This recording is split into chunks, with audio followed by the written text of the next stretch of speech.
Kung mahal mo, huwag mong sasaktan. Amen? Do not hurt a person and then say, I love you. Yun yung nakakatawa sa atin, hindi po ba? Ang dami sa atin ginagawa yan. Sinasabi natin, mahal ko. Pero anong ginagawa natin? Sinasaktan natin. Ang unang-unang nasasaktan natin ay yung mga malapit sa atin. Yung mga mahal natin. Mga pamilya natin. Mga kaibigan natin. Meron mga ibang misis. Sinasabi nila, mahal ko yung mister ko. Pero pakinggan mo kung paano nila kausapin. Pagsabihan ang mga mister nila. Ang sakit. Nang liliit yung pagkatao ng mga mister. Pagsabihan. Meron mga mister naman, sinasabi nila, Father, mahal ko yung asawa ko. Pero pag nag-open up yung misis sa akin, doon mo malalaman kanong ginagawa ng kanyang mister, hindi tapat. Paminsan-minsan lang inuuwian, nagsasama sila sa isang bubong, pero hindi naman sila nagsasama sa isang kwarto. O kaya naman, ayaw nang sumiping sa kanyang asawa. Minsan nga, pag kumakain, hindi man daw sila nag-uusap. Iniisnab, hindi pinapansin. Pero pag humarap na sa pari, pag kinausap ng pari, pag pinag-aayos na sila ng pari, maririnig mo sinasabi, Father, mahal ko naman yung asawa ko. Pero mga ibang boss, minumura yung kanyang mga trabahador. Pero pag Christmas party, pag anniversary ng kumpanya, pag mag-i-speech ang boss, maririnig mo, sasabihin, mahalaga kayo sa kumpanya. Mahal ko kayo. Maraming salamat sa inyong pagsisikap, sa inyong pagsasakripisyo. Meron din mga iba, mga anak, nung buhay yung kanilang mga magulang, binabaliwala, hindi pinapansin. Porket ba matatanda na ang kanilang mga magulang, makukulit, matitigas yung ulo. Minsan na pagsasabihan din na marahas, na masakit, namumura pa. Pero pag namatay na, pumanaw na ang matanda, makikita mo yung anak, humahagulgol.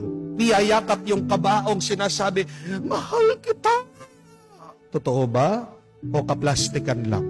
Huwag mong sasabihin na mahal kita. Pagkatapos, sasaktan mo lang ang tao. Amen? Madalas ginagawa din natin yan sa Diyos, hindi po ba? Palagi tayong nagsisimba, palagi tayong nagdarasal, sinasabi natin, sumasampalataya ako. Pinapahayag natin ang ating pagmamahal sa Diyos. Pero tingnan mo kung anong ginagawa ng tao. Pabalik-balik, paulit-ulit sa kasalanan. Hindi malayo din naranasan ng ating Panginoon. Nung buhay siya, nagmi-mission siya, yan yung kwento. Hindi na daw makakain ang ating Panginoon. Dahil sa sobrang dami ng mga tao na lumalapit sa Kanya, nagpapatulong sa Kanya, dumating yung mga kamag-anak niya, inalis siya, nakaramdam ang ating Panginoon. Sinabihan siya, sira daw ang ulo niya. Galing mismo sa mga pamilya niya, galing mismo sa mga kamag-anak niya, kaibigan niya. Kala ko ba mahal siya? Yan yung masakit na katotohanan. Kung sino yung malapit sa iyo, kung sino yung nagmamahal sa iyo, sila pa yung unang-unang makakasakit sa iyo. Unang-una kang makakaramdam ng masama sa kanila. Pero ito yung paalaala sa atin. Bago mo sabihin yung mahal kita, kailangan araw-araw mas magandang sabihin na pasensya ka na. Kasi hindi natin alam kung ano yung pagkukulang natin sa ating mga pamilya. Maaaring may mga iba sa inyo sasabihin sa akin, Father, pasensya na. Kung nagagawa po namin yon, nakakasakit. Mismo sa aming mga minamahal, mismo sa aming mga pamilya, hindi po namin sinasadya. Yun yung problema eh. Pag hindi ka conscious, pag hindi ka mulat, pag hindi ka aware, tingnan niyo po kung ano yung epekto, kung ano yung nagagawa natin. Nakakasakit tayo. To love means you must be aware. You can never love if you are not conscious. And loving means a willing act to do good. Hindi ka pwedeng magmahal na hindi mo alam kung ano yung ginagawa. Ang tunay na pagmamahal, pinili mo, alam mo, at ginagawa mo para sa kabutihan ng iba. Amen? At kung talagang mahal mo ang isang tao, wag mo lang sabihin, ipakita mo. Amen? Dahil doon talaga malalaman kung mahal mo ba siya talaga o hindi. Dahil ano ang kasabihan? Action speaks louder than words. Kahit na ilang libong beses mo sabihin, mahal kita, mahal kita. Pero kung wala ka namang ginagawa para ipakita yung pagmamahal na yan, hindi maniniwala ang tao. Amen? Kasi magkasalungat. Yung lumalabas sa bibig, doon sa pinapakita ng iyong katawan, doon sa iyong pinaparamdam na tao. Tandaan niyo po ito. Ang taong nagmamahal, hindi niya kailanman sasaktan ang kanyang minamahal. Lalong-lalo na pag nagmamahal ka, hindi mo kailanman mumurahin, pagsasabihan ng masama ang iyong minamahal. Amen? Suriin niyo po. Tingnan niyo ang inyong mga sarili. Sa inyong mga minamahal, kapag sasabihan niyo ba sila na masama? Namumura niyo ba sila? Be careful when you curse your loved one. Bakit? Kasi yung lumalabas sa iyong bibig, bumabalik sa iyo yan. Bakit hindi umaayos yung inyong samahan, inyong ugnayan? Baka nag-uumpisa dyan sa iyong masamang pagsasalita, sa pagmumura. Kung gusto mong mabless, mabendisyonan ang inyong pamilya, umpisan mo sa iyong pagsasalita na may kawang gawa. Pag nagmamahal ka, nakikita din yan kung paano mo sila pagsabihan ng mabuti.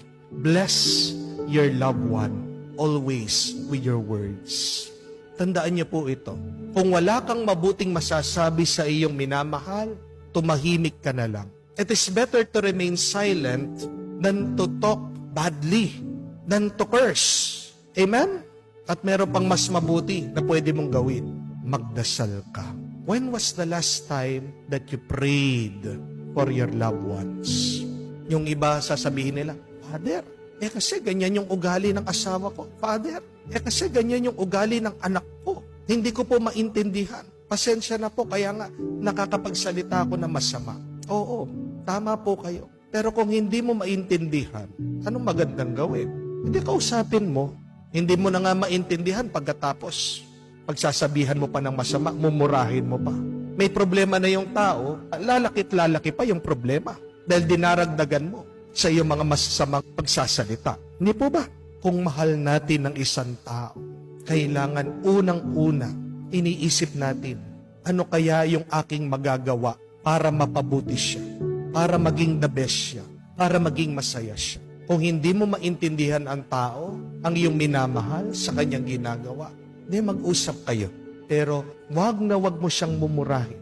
Wag na wag mo siyang sasak. Kung nasasaktan ka niya, tanggapin mo, ialay mo sa Diyos. Pero tandaan mo to, magpatuloy kang nagmamahal. Dahil walang bagay ang hindi na pagbabago ng pagmamahal. Love can transform. Love can create miracles. Love can produce something good.